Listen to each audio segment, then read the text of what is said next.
Hello friends, ఈరోజు updates గురించి చెప్పుకుందాం. ప్రోమో గురించి, తర్వాత అస్సలు విషయం ఓటింగ్ గురించి చెప్పుకుందాం. గౌతమ్ ఫ్యాన్స్ శుభవార్త ఏంటంటే ఓటింగ్ పెరిగింది, చాలా పెరిగింది, చాలా డిఫరెన్స్ తగ్గింది కూడా. అంటే నిదానంగా పెరిగిందే స్థిరపడిద్ది, కానీ ఒక్కసారి గవ్వబడేది నిలబడదు అక్కడ. ఓకే, ఇప్పుడు అప్డేట్ చెప్పుకుందాం. ఫస్ట్ ఈరోజు హౌస్లోకి మగువ అనే సీరియల్ నుంచి సింధూర చంటి అనే హీరోయిన్ వచ్చారు. ప్రోమోలో చూసాం కదా ఆల్రెడీ. వాళ్ళు వచ్చి ఒక గేమ్ ఆడిస్తున్నారు. ఆ గేమ్లో ఒక బాక్స్లో ఏది ఉంటే అది చెప్పాలి. దానికి సంబంధించి అవినాష్ కామెడీ మనకు తెలిసిన విషయమే కదా, ఎంటర్టైన్మెంట్ బాగుంది. నెక్స్ట్ యాంకర్ సుమా గారు అంటే ఎంతమందికి ఇష్టం కామెంట్ చేయండి. సుమా గారు వస్తారు కాబట్టి కొంచెం టైం తీసుకుంటుంది కాబట్టి దాన్ని బట్టి కూడా మనకి కొంచెం కామెడీ ఎంటర్టైన్మెంట్ తను చేస్తుంది. అవినాష్ ఉన్నాడు కాబట్టి బాగుండే ఛాన్సెస్ అయితే ఉన్నాయి. ఇవి అప్డేట్స్. పైగా నిన్నంక హీరోయిన్ వచ్చారు. అది ఏ సీరియల్ అనేది నాకు గుర్తు రావట్లేదు. వాళ్ళు కూడా ఉన్నారు. ఇంకో అప్డేట్ ఏంటంటే ఏవీలు రెడీ చేశారు. ఎందుకంటే ఉన్న 5 వాళ్ళు ఏవీలు వాళ్ళకి చూపిస్తారు కదా, అట్లాగే గౌతమ్ది ప్రేరణ ఏవీలు అయితే రెడీ అయినాయి అంట.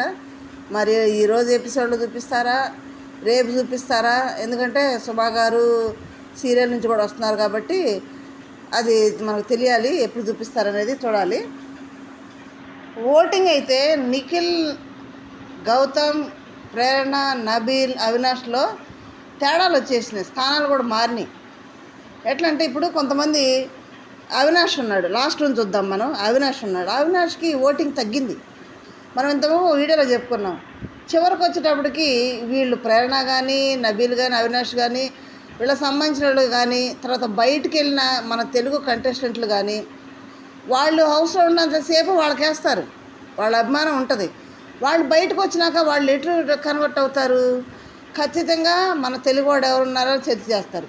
వాళ్ళ తర్వాత ఎవరికి వేస్తారంటే ఖచ్చితంగా అవి గౌతమ్కే డైవర్ట్ అవుతాయి. ఇంతకుముందు చెప్పుకున్నాం మనం క్యాలిక్యులేషన్ ప్రకారం. సేమ్ ఇప్పుడు అలాగే జరుగుతుంది. రోహిణి ఫ్యాన్స్ కానీ, విష్ణు ఫ్యాన్స్ కానీ ఓటింగ్ అయితే అవినాష్ ఫ్యాన్స్, ప్రేరణ ఫ్యాన్స్ వీళ్ళు కూడా గౌతమ్కి ఓటింగ్ కన్వర్ట్ అవుతుంది. కాబట్టి వీళ్ళ ఓటింగ్ తగ్గిపోతూ వస్తుంది. ఇప్పుడు లాస్ట్లో ఉన్న అవినాష్కి ఓటింగ్ తగ్గింది. ఎందుకంటే వీళ్ళు విన్ అయ్యే ఛాన్సెస్ లేవు. ప్రేరణ కానీ, నబీల్ కానీ, అవినాష్ కానీ విన్నర్ అయ్యే రేస్లో లేరు. కాబట్టి ఇప్పుడు ఏం ముఖ్యంగా చూస్తారు? విన్నర్ ఎవరు, రన్ ఎవరు? విన్నర్నే ముఖ్యంగా చూస్తారు. కాబట్టి మన తెలుగు పిల్లాడు హౌస్లో కూడా తెలుగు మాట్లాడటం కూడా చాలా స్పష్టంగా తెలుగు మాట్లాడతాడు. తర్వాత పద్ధతి కానీ చాలా నిదానం బాగున్నాడు అని అనుకున్న వాళ్ళందరూ కూడా ఏం చేస్తారంటే నెక్స్ట్ ఆప్షన్గా వాళ్ళకి ఇష్టమైన కంటెస్టెంట్లు బయటికి వెళ్ళిన తర్వాత నెక్స్ట్ ఆప్షన్గా గౌతమ్ని తీసుకొని గౌతమ్కి ఓటింగ్ వేయడం మొదలుపెట్టారు. ఓటింగ్ కూడా పెరిగింది. ఇంతకుముందు నిఖిలే విన్నర్ అని డిసైడ్ అయిపోయిన రివ్యూవర్స్ ఉన్నారు. సోషల్ మీడియాలో కూడా డిసైడ్ అయినట్టు చెప్పేశారు. కానీ ఈరోజు వచ్చేటప్పటికి ఓటింగ్ మారిపోయింది. 7% ఇద్దరికి తేడా ఉంది. అది మారిపోయి గౌతమ్ దాటుకుని దగ్గరికి వచ్చేస్తున్నాడు. నిఖిల్ దగ్గరికి వచ్చేస్తున్నాయి. ఈ రోజులు పూర్తయ్యేటప్పుడు కూడా నిఖిల్ దాటినా కానీ మనం ఆశ్చర్యపడిన అవసరం లేదు. ఎందుకంటే నిఖిలే విన్నర్ ఎందుకు అవ్వాలి, గౌతమ్ విన్నర్ అవ్వాలి ఎందుకు అవ్వాలని అనుకుంటే, గౌతమ్ ఎందుకు అవ్వాలి? వైల్డ్ కార్డ్ నుంచి వచ్చారు కదా, ఎప్పుడు కెమెరాలు మాట్లాడుకుంటాడు, ఆ షోలో ఎవరితో కలవడు అనే దానికి కూడా మనం మాట్లాడుకుందాం. మరి నిఖిల్కే ఎందుకు వేయాలి అనే దాన్ని కూడా మాట్లాడుకుందాం. ఎందుకంటే చాలా విషయాల్లో కూడా చాలా తేడాలు ఉన్నాయి. ఫస్ట్ వీళ్ళు గ్రూప్ గేమ్ ఆడుతూ మణికంఠ టార్గెట్ చేశారు. ఇప్పుడు కనుక మణికంఠ ఉంటే గౌతమ్ స్థానంలో మణికంఠ ఉండేవాడు. వాళ్ళని టార్చర్ పెట్టే విధానం కానీ ఇదంతా కూడా జనానికి అయ్యో పాపం అనిపించింది. తను జెన్యూన్గా ఉన్నాడు, బ్యాగ్ బిచ్చింగ్ చేయలేదు. అలాంటి పర్సన్ పట్టుకొని వాళ్ళు మెంటల్లీగా టార్చర్ పెట్టారు మణికంఠని. మెంటల్లీ టార్చర్ పెట్టేటప్పటికి మణికంఠ బయటికి తన సొంతగా బయటికి వెళ్ళిపోయాడు. ఇప్పుడు అదే స్థానంలో గౌతమ్ వచ్చాడు.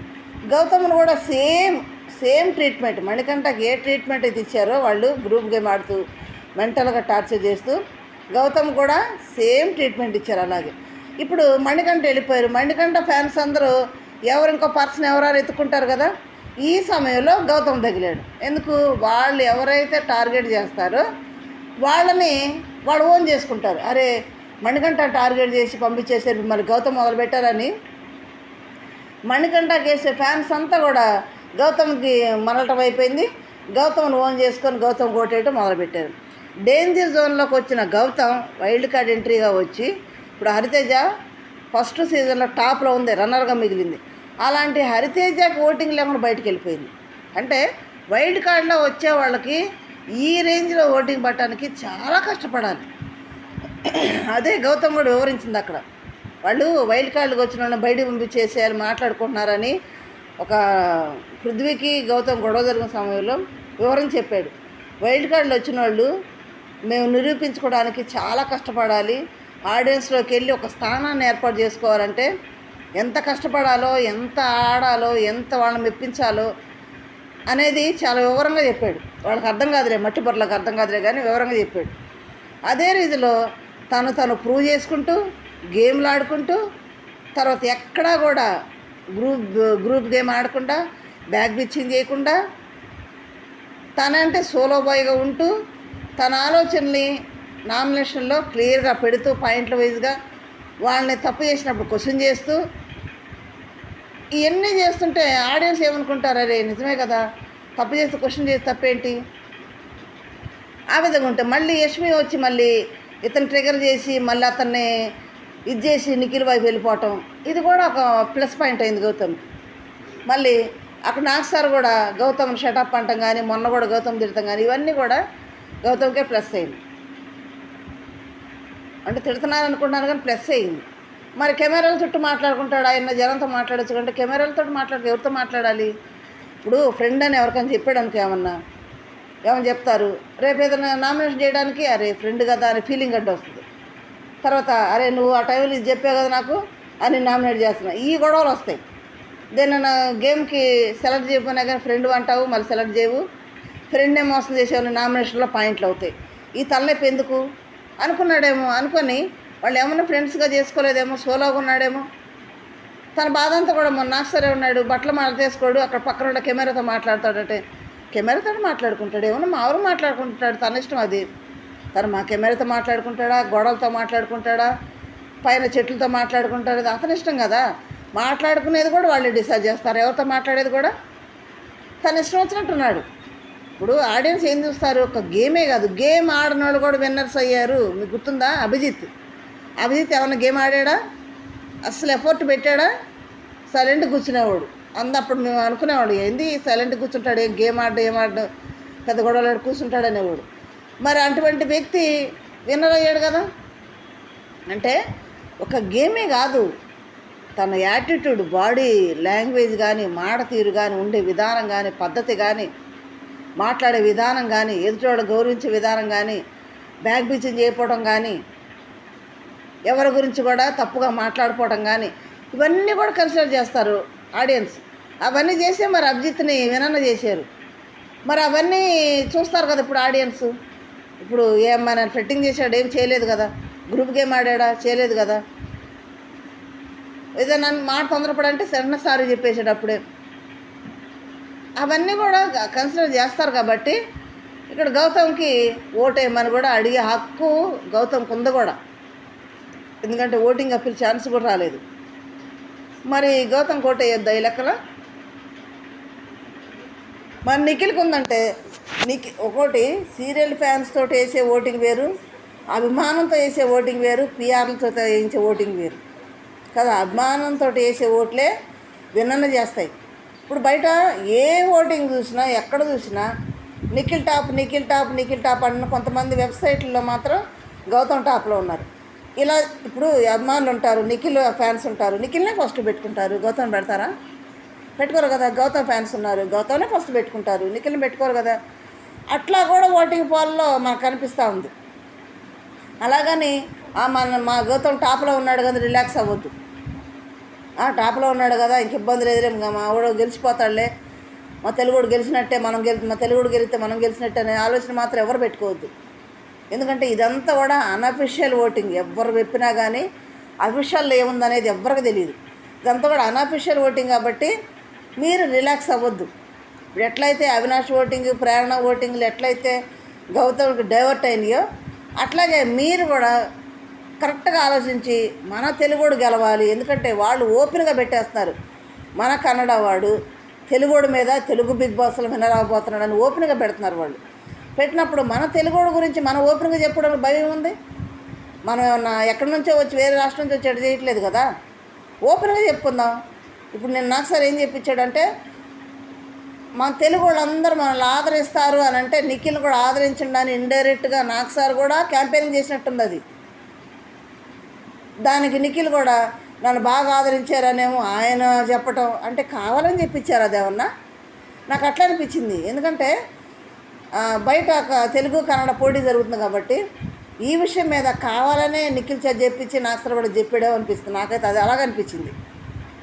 ఎందుకంటే తెలుగు ఆడియన్స్ మైండ్ డైవర్ట్ కాకుండా నన్ను ఆదరిస్తున్నారంటే అయ్యో పాపం మన చూడు అంత గౌరవంగా మాట్లాడుతాను నిఖిల్ అని ఓటేస్తారని కావాలనే నిఖిల్ చేత ఆ మాట చెప్పించి నాకు సార్ కూడా అన్నట్లు నాకు అనిపించింది. మీకేమనిపించిందో కామెంట్ చేయండి. అఫీషియల్ ఓటింగ్ అయితే ఎవ్వరికి తెలియదు, ఎవరు చెప్పడు కూడా. పై ఇది విన్నర్ స్థానంలో ఉండే ఓటింగ్ కాబట్టి ఎవరికి చెప్పరు ముందు వాళ్ళు. కాబట్టి ఏది చెప్పినా ఎవరు చెప్పినా నమ్మొద్దు, ఇది అన్అఫీషియల్ ఓటింగే. మీరు మాత్రం ఓటింగ్ చేయటం మానొద్దు. ఇప్పుడు దగ్గరగా అన్ని నిఖిలే టాప్లో ఉన్నారు అందరూ చెప్పుకున్నారు, కానీ ఓటింగ్ డిఫరెన్స్ తగ్గిపోయింది. గౌతమ్ పుంజుకొని పైకి వచ్చేస్తున్నాడు. కేవలం ఒక 1-2% తేడా ఉంది అంతే. ఈ 1-2% కూడా పెద్ద గొప్పదేం కాదు. మీరు అనుకుంటే తెలుగు వాళ్ళు అనుకుంటే అది పెద్ద గొప్ప విషయం కాదు. మన తెలుగుడు గెలిచాడంటే మనం గెలిచినట్టే. ఓపెన్గా చెప్పేస్తున్నాం. ఇకేం చేస్తాం మరి, తప్పదు కదా వాళ్ళంతా ఓపెన్గా చెప్తున్నప్పుడు. కాబట్టి మీరు ఆలోచించండి, ఎవరు గేమ్ బాగా ఆడారు, ఎవరు ఎలా ఉండారు, హౌస్లో ఎలా ఉంది, ఎలా ఉన్నాడు, ఎలా మాట్లాడాడు, ఎవరు తెలిసి వాళ్ళని ఎలా గౌరవించారు. ఇప్పుడు చూడండి, ఈ వారంలోనే చూడండి ఎంటర్టైన్మెంట్ దాంట్లో అవినాష్తో పాటు గౌతమ్ ఎంత బాగా ఎంటర్టైన్మెంట్ చేస్తున్నాడు. నిఖిల్ చేశాడు. మీరు నిజంగా చెప్పండి, సైలెంట్గా కూర్చొని అవుతున్నాడు. మన దీప్తి వచ్చినప్పుడు ఒక అపరిచితుల్లాగా గౌతమ్, ప్రేరణ చంద్రముఖిలాగా ఎంత బాగా చేశారు. నబీల్ నామినేషన్ విచిత్రంగా పెట్టి ఎంత బాగా చేశారు ఎంటర్టైన్మెంట్. మరి నిఖిల్ చేశాడా? నిఖిల్కి ఎంటర్టైన్మెంట్ చేస్తావా? ఏమన్నా నవ్విచ్చాడు ఎప్పుడన్నా? ఎప్పుడు ముమ్మును పెట్టుకొని సైలెంట్గా ఏమి ఎరగను అమాయక పక్షిలాగా కూర్చుని శుద్ధపూసలాగా కూర్చుంటాడు. కానీ మీరు గమనించండి, ఇన్ని వారాల్లో వాళ్ళ సీరియల్ బ్యాచ్గా వస్తుంది అక్కడికి. వాళ్ళతోటైనా ఫ్రీగా మాట్లాడుతూ కామెడీగా ఉండొచ్చు కదా, అది కూడా చేయటం లేదు. వీళ్ళు అవినాష్ గౌతమ్ ప్రేరణ వీళ్ళు చేస్తున్నారు వాళ్ళతోటి. ఎప్పుడన్నా ఎంటర్టైన్మెంట్గా ఎదుటి వాళ్ళని ఒక జోకేసి నవ్వించిన పాపను పోయాడా? నిఖిల్ ఒక గేమే కాదు కదా, ఇవన్నీ చూస్తారు కదా. కాబట్టి మొత్తం ఆలోచించండి, ఎవరు బాగా ఆడారు, ఎవరు బాగా ఎంటర్టైన్ చేస్తున్నారు, ఎవరు ఎలా ఉన్నదని గమనించి మన తెలుగు చివరికి వచ్చినప్పటికి ఏమొచ్చిందంటే మన తెలుగు వర్సెస్ కన్నడ అన్నట్టు అయింది. కాబట్టి మన తెలుగుని గెలిపించుకుందాం. తప్పకుండా ఎవ్వరు కూడా ఓటు రిలాక్స్ అవ్వద్దు. మీ వంతు కర్తవ్యం మీరు నెరవేర్చండి. ఎవ్వరు కూడా రిలాక్స్ అవ్వద్దు. గౌతమ్ని గెలిపించుకోవాలా వద్దనేది మీ చేతుల్లోనే ఉంది.